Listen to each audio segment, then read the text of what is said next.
მე მგონი ეგ არ არის დილემა. ეგ არის ერთადერთი სწორი გზა, როგორც შეიძლება რომ პასუხისმგებლიანი. დილემა შეიძლება არ არის უბრალოდ კომპლექსური საკითხია, აქვს სხვადასხვა მხარე და რომელიც შეიძლება პერსონალური დილემა იყოს და ციხეში წასვლა არავის არ უხარია, რამდენიც არ უნდა ისაუბროს ვინმემ რომ ეს არის არდადეგებზე წასვლა, დასასვენებლად წასვლა, სინამდვილეში ეს არის წარმმნიშვნელოვანი ნაბიჯი, რომელსაც საზოგადოების დიდი ნაწილი ხედავს და ეს ნაბიჯი გულისხმობს მორალურ ქცევას, ანუ პოლიტიკაში მორალური მაქსიმების შემოტანას, რაც ყველაზე მეტად გვაკლია დღეს ამ აბსოლუტურად ამორალურ პოლიტიკურ გარემოში, რომელიც თავარი შემქმნელი არის ბიძინა ივანიშვილი, ესეთი მორალური გადაწყვეტილებები არის ის, რითიც უნდა მოვიგოთ საბოლოო ჯამში. ზურას შემთხვევა არის მაგის კარგი მაგალითი, რომ მორალური ქცევა სინამდვილეში არის ყველაზე უფრო პრაგმატული ქცევაც ამავე დროს დღეს ქართულ პოლიტიკაში ესეც ცდილობენ ხოლმე წარმოაჩინონ რომ თითქოს ან მორალური უნდა იყო ან პრაგმატული ანუ თუ მიდიხარ ციხეში ესე იგი თლად ჭკუა არ ყოფნის იმისთვის რომ დარჩე და პოლიტიკაში სწორად იმოძრაო რაც არის უდიდესი სისულელე და შეცდომა სინამდვილეში ხო იმიტომ რომ სხვათა შორის აი უკრაინაში რუსეთის ომის დაწყებამ მოიტანა გლობალურ პოლიტიკაში ეგ კონცეფცია რომ მორალური ქცევა სინამდვილეში არის ყველაზე უფრო პრაგმატული ქცევა ამავე დროს. თუ სწორად იქცევი ხარ პრაგმატული. ზურამ დაადასტურა ეგ, იმიტომ რომ ძალიან უკიდურესად პრაგმატული გამოვიდა მისი მოქმედება გარდა იმისა, რომ ადამიანურად და მორალურად სწორი იყო, იმიტომ რომ ამ დღის წესრიგის გარშემო დაიწყო პოლიტიკური პროცესის შექმნა. არა ისე როგორც ივანიშვილს უნდოდა, არამედ ისე როგორც ზურა ჯაფარიძეს უნდოდა და კარგად აჩვენა, რომ თუ ყოფნის საკმარისი თავგანწირვა პროცესში დღის წესრიგის შექმნა არის შესაძლებელი. ეს მან დაადასტურა. ეს ერთი. მეორე ნაწილი მდგომარეობს იმაში, რომ საპროტესტო ელექტორატს, ანუ ადამიანებს, რომლებიც არიან ქუჩაში, რომლებიც იბრძვიან ყოველდღიურად თავისი პერსონალური და ქვეყნის თავისუფლებისთვის, უნდათ იმის დანახვა, რომ დიახ, პოლიტიკოსები არიან მზად იმისთვის, რომ გაიღონ მსხვერპლი ამ ბრძოლაში და ამ კონტექსტში ძალიან მნიშვნელოვანია ესეთი სწორი ქცევა, როგორც ზურა მოიქცა. გარდა ამისა, ეს მნიშვნელოვანია ასევე ბიძინა ივანიშვილის დასანახადაც. მან უნდა იცოდეს, კრემლმა უნდა იცოდეს, რომ ამ პროცესში არიან პოლიტიკური ლიდერები, რომლებიც უკან დახევას არ აპირებენ და ეს განაცხადი, ეს ხო სიტყვიერი განაცხადი ვერ იქნება, უბრალოდ ეს უნდა იყოს რაღაც მოქმედებაზე დაფუძნებული დასკვნა და ზურას მოქმედება იძლევა ამ დასკვნის შესაძლებლობას, რომ პოლიტიკური ლიდერები არიან მზად, რომ წავიდნენ ბოლომდე ამ ბრძოლაში და ეს უნდა იცოდეს ბიძინა ივანიშვილმა, იმიტომ რომ ამ ბრძოლაში ფსიქოლოგიური თვალსაზრისით ეს ძალიან მნიშვნელოვანია და ეს ასევე უნდა იცოდნენ ჩვენმა საერთაშორისო პარტნიორებმა, იმიტომ რომ რამდენიც არ უნდა იმუშაოს პოლიტიკურმა ოპოზიციამ, რამდენიც წერილიც არ უნდა წეროთ, რამდენი შეხვედრაც არ უნდა ჩავატაროთ. საბოლოო ჯამში ჩვენი საერთაშორისო პარტნიორების პოზიცია საქართველოსთან დაკავშირებით უპირველესად განაპირობებს ის თუ რა ხდება ქვეყნის შიგნით. როგორ იბრძვის ქართველი ხალხი, როგორ იბრძვის პროდასავლური პოლიტიკური კლასი.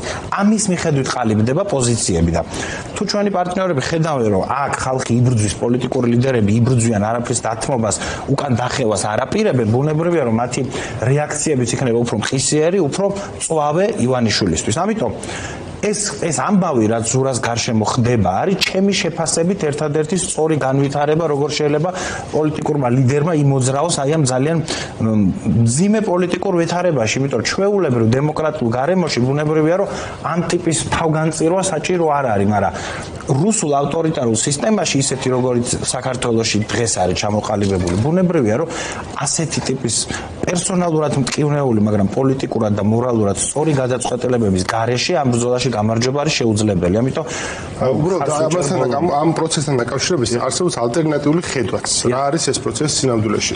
ჩვენ დიდი ხანია უყურებთ, რომ ახლა პოლიტიკის კალაპოც, რაც ერთ ქვეყნებში პოლიტიკა არის ხოლმე, ჩვენ პოლიტიკური პროცესი დიდი ხანია გაცდა, ხო? ახლა ლაპარაკობთ არჩევნების ბოიკოტზე, რაც წარმოუდგენელი რაღაცა დემოკრატიულ ქვეყანაში. ამასთან ერთად, ანუ ხდება პოლიტიკური პარტიების გადასვლა პოლიტიკური კლასიკური პარტიული ფორმატიდან უფრო რაღაცა სხვა ორგანიზაციებში. ამასთან ერთად, აი ესეთი ნაბიჯები ეს პოლიტიკოსის დისიდენტის ნაბიჯია ხო არსებითად და შინაარსობრივად და ფორმითაც მათ შორის. და არსებობს ხედვა რომ აი ეს მიმართულება სუსტად წარმოაჩენს ოპოზიციურ ველს იმ ადამიანებისთვის, ვინც ესე ჩართული არ არის ამ პროცესში რა. შედარებით თავისთვის ცხოვრობს, მაგრამ სჭირდება რომ დაინახოს ძალა, ალტერნატივა და ამ დროს ხედავს პოლიტიკოს, რომელსაც სულ იჭერენ. აქვს ამ ხედვას არსებობის რაღაცა ლეგიტიმური უფლება? მე ვერ დავეთანხმები მაგ ხედვას, რა თქმა უნდა, იმიტომ რომ აი მარტივი კითხვა რომ დავსვათ. ზურა ჯაფარიძის დაკავებამდე უფრო მეტი გულშემატკივარი ყავდა მას, თუ დაკავების მერე. ჩემი აზრით დაკავების მერე გაცილებით მეტი ყავს. და ზოგადად პოლიტიკაზე რო ვისაუბროთ, ჩვენ ვიცით რომ ამ საზოგადოების მნიშვნელოვანი ნაწილი არის გამიჯნული პოლიტიკისგან, რაც სერიოზული პრობლემაა და ამ გამიჯვნის მთავარ მიზეზად ასახელებს იმას, რომ პოლიტიკა არის ბინძური საქმე. ესე ყალიბდება, ფორმულირდება ხოლმე მათი დამოკიდებულება. როცა ადამიანები ხედავენ, რომ პოლიტიკაში არის ხალხი, რომელიც იბრძვის არა სკამებისთვის, არამედ იბრძვის და მათ შორის თავგანწირულად იბრძვის, იმიტომ რომ ციხეში წასვლა თავგანწირული ნაბიჯია, თავისი არსით ვინც რა არ უნდა თქვას. იბრძვის თავგანწირვის ქვეყნის მომავლისთვის ბუნებრივია, რომ მათი ნდობა პოლიტიკური პროცესის მიმართ არის გაცილებით უფრო მაღალი. იმიტომ რომ ეს სტერეოტიპი არსებობს ამ ქვეყანაში, რასაც რა თქმა უნდა აქვს თავისი ობიექტური საფუძვლებით, რომ პოლიტიკასთან გატარება არ შეიძლება, იმიტომ რომ იქ არის სიბინძურე და თუ შენ იქცევი სწორად, მორალურად, ბუნებრივია, რომ მეც ხალხს უჩნდება განცდა, რომ თლათ ეგრე არ არის. და რაც შეეხება პარტიულ პოლიტიკას, მე პრინციპულ საკითხად მიმაჩნია, რომ ივანიშვილმა ვერ მოკლას პარტიული პოლიტიკა საქართველოში, იმიტომ რომ იქ სადაც გაიმარჯვა რუსეთმა, საკუთრივ რუსეთში, მაგალითად ბელარუსში, იქ კრემლმა შეძლო, რომ პარტიული ინფრასტრუქტურა, პარტიული პოლიტიკა მთლიანად გაენადგურებინა. ერთი ნაწილი გაიქცა ქვეყნიდან, დანარჩენები სხვანაირად გაანეიტრალა. აი მაგალითად ბელარუსის ერთ-ერთი სერიოზული პრობლემა არის, რომ პოლიტიკური ლიდერები ბელარუსის ტერიტორიაზე არ იმყოფებიან, არათუ ციხეში, საერთოდ არ არიან. იგივე პრობლემაა რუსეთში, ხო? ამიტომ მე მიმაჩნია, რომ პარტიული პოლიტიკის არ მოკვდინება ამ ქვეყანაში, ანუ ის რომ ჩვენ არ მივცეთ ივანიშვილს პარტიული პოლიტიკის მკვლელობის შესაძლებლობა, ეს ძალიან მნიშვნელოვან ამბად მიმაჩნია და აქ ხშირად აი ამ ადგილობრივი თვითმმართველობის არჩევნების კონტექსტი შემოდის ხოლმე, ანუ ხალხი ვისაც უნდა რომ მონაწილეობა მიიღოს, ამბობენ რომ მაშინ რა ვქნათ, ანუ მაშინ პოლიტიკური ბრძოლა უნდა შევწყვიტოთ.